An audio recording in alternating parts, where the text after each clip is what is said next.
Goggles? No.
So I hope you liked that raw freestyle clip. I'm going to wrap the video up here. I do want to give a special thank you to Mondo FPV. Thanks, man. Thanks for giving me a chance to try out these props. I really like them. As far as first impressions go, these props feel really good in the air. They're extremely responsive, and they're also very smooth. They're a lot smoother than the 5x4.3 by 3 V1S props. Those props, they're really good. They feel really good, but they sometimes you can get a little bit of jello in your video footage. I had no jello with these props. They're very smooth. They're also very efficient. I was getting at least 30 extra seconds of flight time on these props compared to the V1Ss. This is just a first impressions video. This is not a full-on review.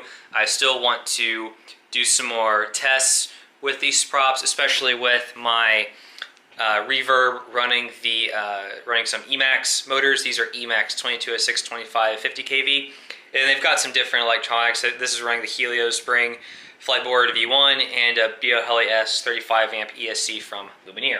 Look forward to a part 2 of this video coming very soon, as soon as I can get some tests. I'm going to be in Texas this next week, so hopefully the weather down there is a little bit warmer and I can find some time to go fly and do some more testing and report back on how this thing handles on different rigs. Mainly because I flew this on my full-out KISS rig. This rig was running a BioHeli S ESCs, but I've since upgraded to the KISS 24 amps. So this is a full KISS build, but I want to see how those same props handle on a rig running slightly different electronics. So anyway, I'm going to end the video here. Thank you all very much for watching. If you haven't already, go check out Mr. Steele's channel. That's actually how I heard about these. I'm really glad to have had this opportunity to kind of look at these props for myself and yeah, see how they fly. Hope you like this video, and thank you all very much for watching, and I'll see you in the next one. Bye!